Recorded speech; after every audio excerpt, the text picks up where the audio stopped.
Hyrule Warriors' Age of Calamity takes place during the titular event, the Great Calamity, one of the darkest, most extreme events in the history of the series, when Ganon returned from deep below Hyrule Castle and laid siege to the kingdom.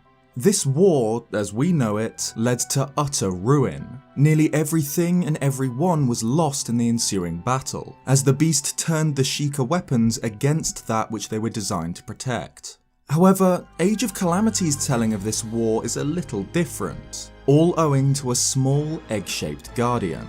It goes without saying that this video contains full spoilers for Age of Calamity, so if you haven't beaten the game's story yet and don't want to be spoiled, come back later. Otherwise, let's get into it.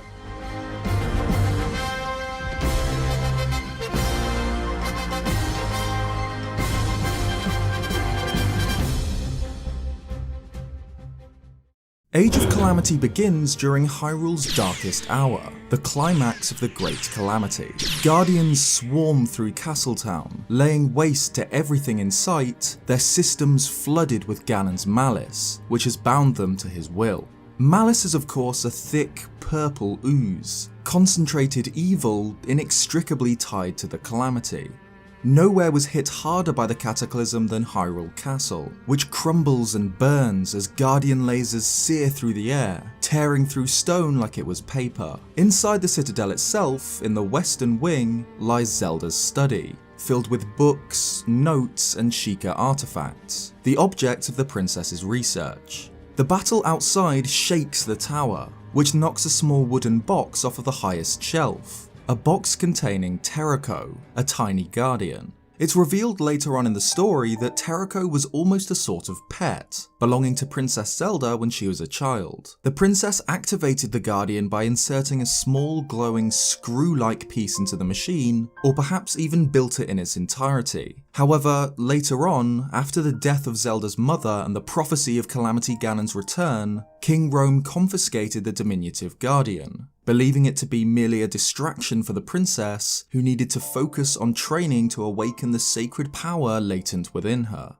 And years later, here it is, still intact, found in a wooden box in Zelda's study. Despite falling from its shelf, it remains dormant. That is, until a miracle happens elsewhere in Hyrule. Across the kingdom, near Fort Hateno in the Necluda region, Zelda and Link were engaged in a fierce conflict, a hopeless struggle against a seemingly endless number of corrupted guardians. Though the hero fought valiantly, his legendary strength finally failed him, and he fell, resting his weight upon his damaged blade. In this moment, when all hope seemed lost, something stirred within Zelda. Her sacred powers finally awakened, triggered by the prospect of Link's demise. As well as extinguishing Ganon's malice from the nearby guardians, saving Fort Hateno and Link's life, this sacred power had another effect. Somehow, back in her study, Zelda's power awakened Terrako, who shone with the same golden lights before sparking into life. Seeing the kingdom burn from Zelda's window, Terrako knew what it must do. The Guardian played a short song, and suddenly a portal opened before it, a blue maelstrom in the air. This portal featured Sheikah text, translating to "Open Gate of Time," a doorway to another era. But before Terrako could jump into the rift, the door of Zelda's study was blown open with a massive force by a Guardian. The machine smouldered with Ganon's malice, and without hesitation began aiming its laser at Terrako, who leapt into the portal, narrowly avoiding the blast. And so, the miniature Guardian left the time of the Great Calamity. But it was not alone. Seconds before the portal closed, something followed it: malice.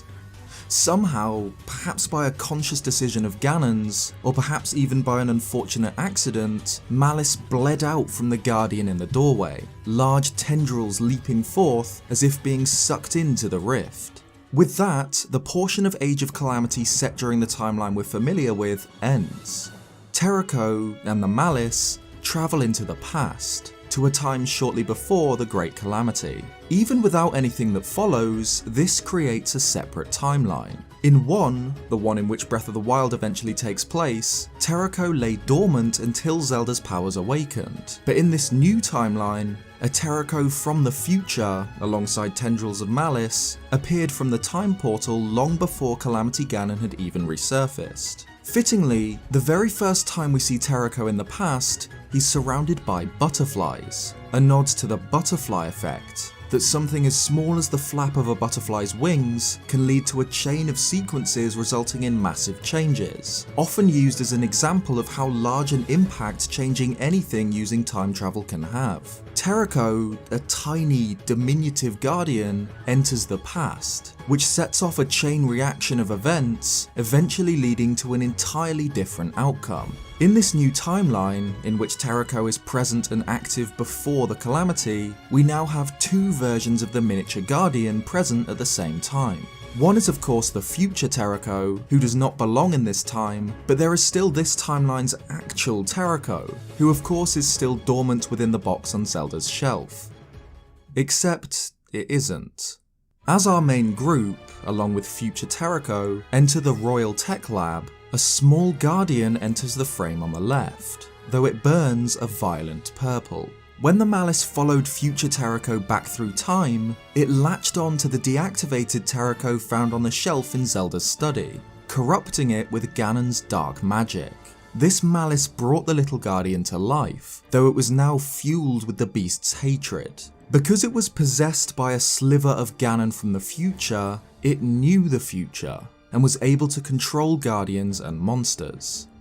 This corrupted Terrako, the Terrako which actually belongs in Age of Calamity's timeline, is the reason behind the Guardian mysteriously becoming corrupted as the group made their way to the ancient lab. A wave of malice hits the machine as if from nowhere, but as we see later on, corrupted Terrako was following the group at this time, a machine able to control guardians with its malice.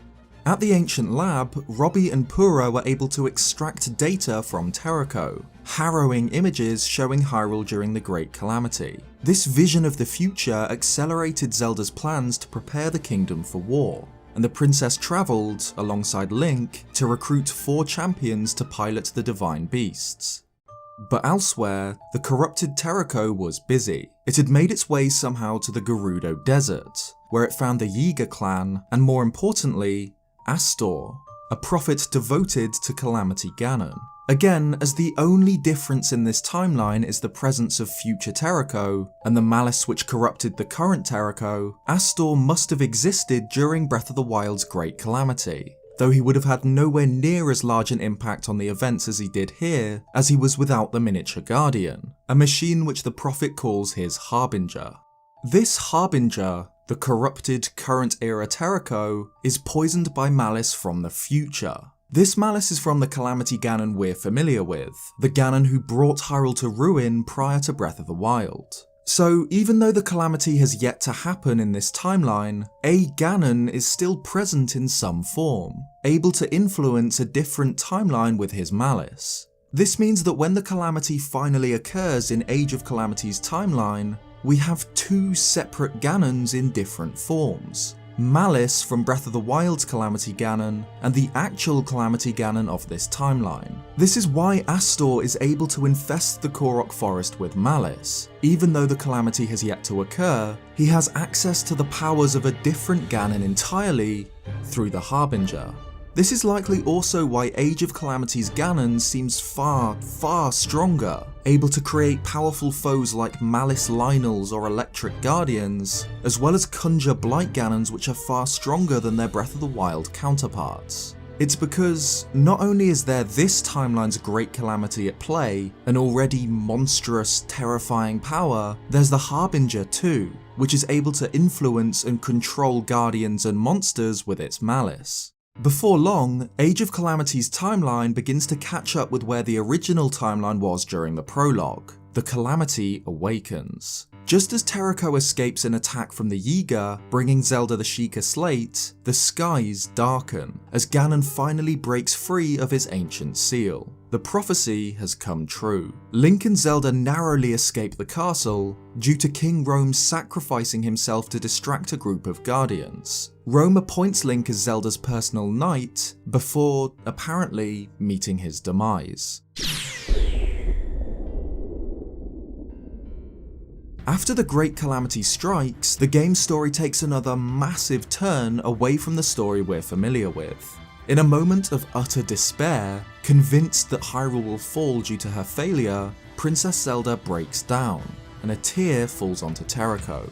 This, somehow, activates a similar protocol to that which opened the original time portal. A great beam shoots into the sky, coupled with the same Sheikah text as the original rift. It's this new portal that brings more individuals from the future back into Age of Calamity's alternate timeline.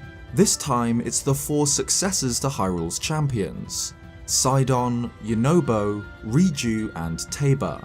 At this point during the Calamity in the original timeline, the 4 champions fell to the Blight Ganons, extensions of the Calamity itself, which led to the Divine Beasts falling under its control. But with the aid of the arrivals from the future, the champions were able to survive longer. Instead of the Divine Beasts falling nearly instantly, the teams of 2 were able to put up a fight. Seeing Varmeadow's lights flickering a promising blue, hope was kindled in the princess, and the group moved out to rescue the champions. But even the reinforcements were not enough to turn the tide against these new, more powerful blights. Though the teams fought bravely, the behemoths were relentless in their assault, showing no sign of weakness.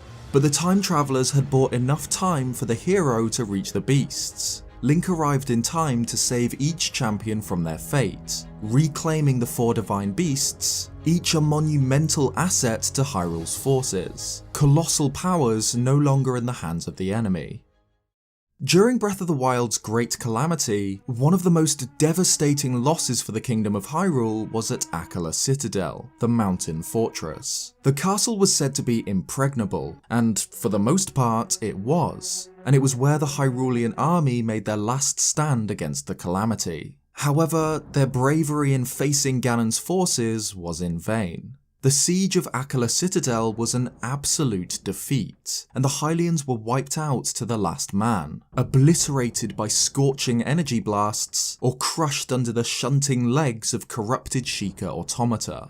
However, Age of Calamity's siege of Akala Citadel plays out differently, in no small part due to the presence of divine beast Vah-Ruta, piloted by Mipha and Sidon. Despite Ganon's armies being even more numerous and even more powerful this time around, with foes like the formidable Malice Guardian and Electric Hinox joining the Calamity's ranks, Hyrule stood defiant, and Akala Citadel held. Hyrule would not fall. Not this time.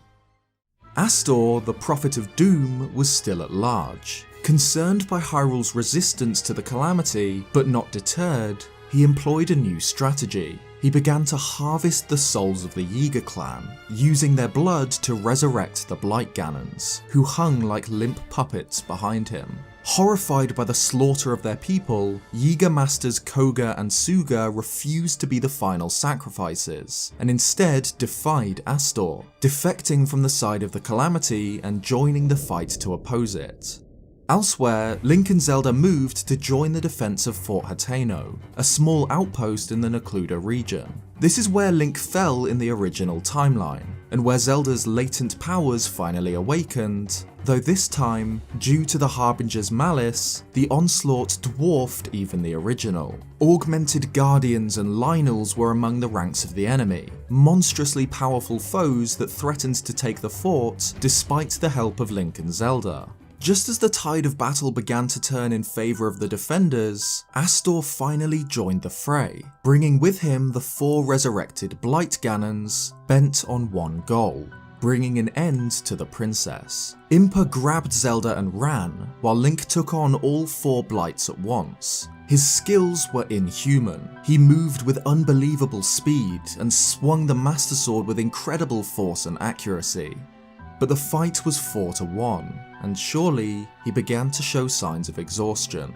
Overwhelmed by a paralysing fear of losing him, Zelda broke free of Impa's grasp and ran towards Link, holding out her hand, and a golden light shone forth. The malice was torn from nearby guardians, the blights were stunned, and Astor recoiled in horror. Zelda's powers had awakened.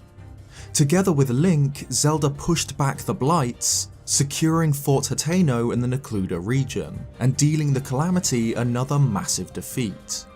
With Ganon now seemingly on the back foot, Zelda took command of the Hyrulean forces, finally stepping into her role as the kingdom's princess. Together with Master Koga, who was now fully on their side, the armies of Hyrule successfully defended the Great Plateau, and with it, they rescued someone they thought dead, King Rhoam.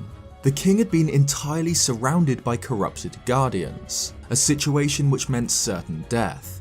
However, he had with him Zelda's Sheikah artifact, a small, disc-shaped object which the king had confiscated from the princess earlier, in order for her to focus solely on her training. As the guardians readied their attack, the disc began to glow, and as they fired, it activated, projecting an energy field that reflected their beams back at them. The object was a Guardian Shield, a powerful tool created by the ancient Sheikah, proof that Zelda's research into their technology could save lives. The king was rescued, the divine beasts saved, the great citadel of Akala Fortress was defended, as was the crucial Fort Hateno. If there was a time to strike, it was now. Pura, from atop a Sheikah tower, activated the teleportation feature she'd been working on, and Hyrule's armies were transported to a single location in front of Hyrule Castle. Legions of Zora, Gorons, Rito, and Gerudo all stood behind Zelda, as did the divine beasts and their pilots, both the champions and the travelers from across time. Even Master Koga and the Yiga clan readied themselves for the final battle to get revenge for those whose souls had been used to fuel Ganon's power. With a nod of approval, King Rhoam gave command of Hyrule's armies to Princess Zelda, who rallied the forces of the world into one final assault. Though Ganon's forces were numerous, and among them stood terrifying beasts such as Lynel's augmented by malice, the Hyrulean forces pushed forward, backed by the sacred might of the divine beasts. Even by surging its power into a blood moon, resurrecting slain foes, Ganon failed to stop the attack on the castle, and the Calamity continued to give ground until, finally, the army reached the castle itself. As it was in Breath of the Wild, Hyrule Castle was the site of the final battle against the Calamity. The citadel was choked with malice, suffocated in a thick red mist and infested with nightmarish foes, and at the gate stood two familiar adversaries, Astor and the Harbinger, this timeline's Terrako, corrupted with malice from Breath of the Wild's Calamity. Suddenly, the Harbinger opened up, revealing itself to have been twisted into a form resembling a Blight Ganon. It had three long guardian-like legs, multiple arms each tipped with powerful Sheikah blades, and, of course, a single burning red eye. It's likely that the Harbinger here is a sort of Blight. The Blight Ganons were created by the Calamity to seize the divine beasts. They're horrific splices of Sheikah technology and malice, cobbled together into tools of destruction. The malice that corrupted this timeline's Terrako could well be a similar form of malice to that which the Calamity used to create the Blights, making the Harbinger effectively a fifth Blight Ganon, sent not to claim a divine beast, but to claim victory in another time. In addition to this, judging by what we see later on, it's likely that Age of Calamity's Ganon was now also housed within this Harbinger, alongside the Shard of Breath of the Wild's Ganon. Upon resurrection, the Calamity does not have a physical form, it's purely malice. Breath of the Wild's Calamity Ganon was forced to splice together a ramshackle physical body from malice and Sheikah parts, attempting to regenerate a vessel from within a cocoon. Harbinger Ganon and Astor are of course the two penultimate bosses before the game's climax, fought in gatehouses in Hyrule Castle. Though augmented by massive amounts of powerful malice, the villains are ultimately bested by the heroes, withdrawing to face them one final time, together, out in the open. Astor stood in front of the Harbinger and called upon Ganon to eradicate his enemies. But just as Hugo warned the Prophet much earlier, Ganon is no one's to control. Astor was merely a pawn, a tool used by the Calamity to further its own dark goal. And now that the pawn's role was fulfilled, it was of no use. The Prophet was slowly and painfully consumed by malice, staring into the burning red eye of the Harbinger as his physical body was consumed by the Calamity. With Astor absorbed, the Harbinger now took on a terrifying new form, a towering humanoid, complete with burning red hair. Calamity Ganon, hatred and malice incarnate. This form of Ganon is very different to the form Calamity Ganon took at the end of Breath of the Wild, though both are composed mainly of Sheikah technology. We know that Breath of the Wild Ganon is the result of the Calamity's attempt to regenerate a physical body, done by cobbling together Sheikah tech and malice, much in the same way as the creation of the Blights, but it was incomplete. Link reached the Sanctum before its form was ready. In Age of Calamity, however, not only are there effectively two Ganons at play, the full Calamity from the present time and malice from the future, but Ganon's vessel, the Harbinger, is able to absorb a human, Astor. This gives it the final piece it needs to create a physical body, resulting in this new form of the Calamity. Whether this body is truly complete or not is unclear, but regardless, it's a more complete vessel for Ganon than what we fought during Breath of the Wild. With Calamity Ganon born from the Harbinger and Astor, the story takes another dark turn. The beast lunges at Terrako with tendrils of malice, just like those which had followed it through the time portal. Though, this time, the Guardian does not escape. The malice landed, and although Terrako desperately fights to suppress its influence, it turned. Faced with this heartbreaking new threat, Link was forced to fight Terrako, a short battle which ended, of course, with the Guardian shattered and broken. Distraught, Zelda steeled herself, ready for the final battle. The showdown with the Calamity takes place in the Sanctum of Hyrule Castle, much like it does in Breath of the Wild. Though this time, Link is not alone. All of Hyrule's greatest warriors stand against the new incarnation of the darkness in one final, desperate attempt to free the kingdom. Except, no matter how much force the group brings to bear against the beast, it does not recoil. Perhaps due to the influence of Harbinger's malice from the future, or the combined powers of Ganon and Astor, the Calamity appears invulnerable. Even the full might of the Master Sword is naught against it. With a surge of power, Ganon caved in the ceiling, sending a great chunk of concrete hurtling towards the princess, which Link somehow parries with unimaginable strength. Zelda returns the favour. As the Calamity moves towards the hero, she steps out in front of him, unleashing her sacred power. Across the castle, just like it had done during the prologue in another era, Zelda's divine power triggered something within the broken remains of Terrako, and the Guardian sparked once more into life. Determined to save its princess, the machine got to its feet, and without hesitation, began sprinting towards the Sanctum. Zelda's holy power was holding the Calamity at bay, but her strength was failing. She couldn't continue to repress Ganon's might. Sprinting on tiny legs, Terrako entered the throne room and hurled itself towards the Calamity, shattering completely on impact with the beast, leaving behind only the screw-like device which the princess had inserted years earlier to bring the machine to life. Terrako's sacrifice was not in vain. The detonation had rendered Ganon vulnerable. The group was able to fight. Calamity Ganon brought its full might to bear against the heroes. Malice and Sheikah weapons seared across the room, and great swings of feral claws were narrowly avoided. The group fell into the laboratory deep below the Sanctum as the battle raged on.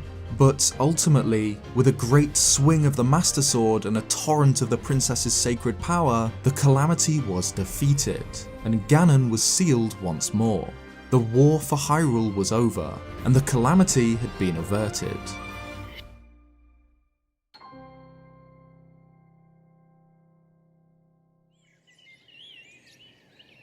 As the group stepped out into a free Hyrule, a land broken but not defeated, Terrico's screw began to glow, as did the 4 travellers from the future. The group had been brought to this time from a different era, transported through time by Terrico to turn the tide of the war. But the Calamity was over, and thus the travellers were returned to their own time. The final shot is of Zelda, holding Terrico's screw before the game cuts to credits.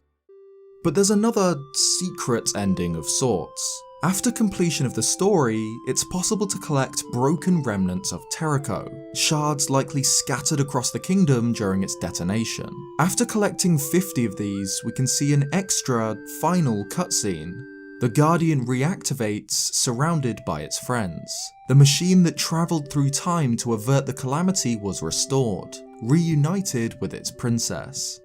Age of Calamity comes to a close. The actions of Terrico caused a timeline split, in a similar way to when Princess Zelda sent Link back through time at the end of Ocarina of Time. This timeline runs parallel to that of Breath of the Wild, though in this reality there is no century of ruin. Hyrule unites together and is able to defeat even a more powerful iteration of the Calamity, thanks largely to the divine beasts remaining on the kingdom's side. Again, the symbolism of the butterflies surrounding Terrico when he first enters the past is that this event has a butterfly effect. A tiny guardian changes the entire course of history. The story of this Calamity is one of a victory for Hyrule. Just like the battle 10,000 years ago, when the Sheikah Guardians and Divine Beasts fought alongside an ancient hero and princess to seal the beast. And just like that battle, Age of Calamity's war is commemorated with a tapestry, shown at the very beginning of the game, complete with 2 pilots per Divine Beast, one from the future and one from the present, and, of course, Terrico.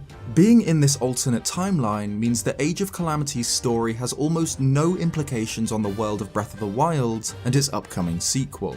Terrico always jumped back through time during the Calamity, that's canon to Breath of the Wild's timeline, but all of the events that happened once it landed in the past moved forward in a different direction, a different reality. The only true link between the world we're familiar with and this new, more optimistic timeline is that Sidon, Riju, Tabor and Yunobo will be aware of it. Now that they've been returned to the main timeline, they'll still have the memory of travelling to an alternate world, and averting the Calamity alongside their heroes.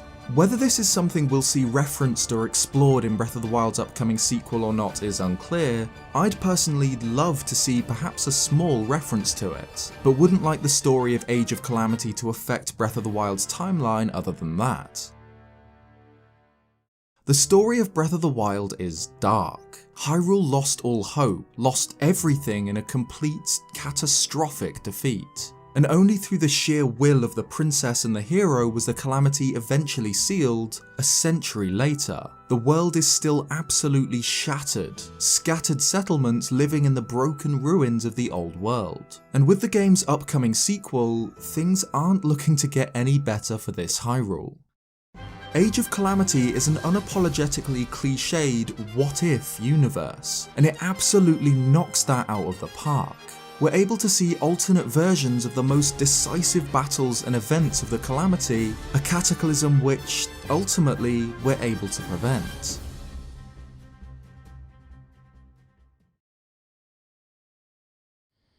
Thanks for watching this video. This took a massive amount of work to get done soon after I finished the game's story, so if there's anyone that you think would appreciate this video, please share it with them. It would help me out a ton. If you liked it, consider leaving a like, or subscribe if you haven't already for more Zelda content. Cheers guys, and I'll see you next time.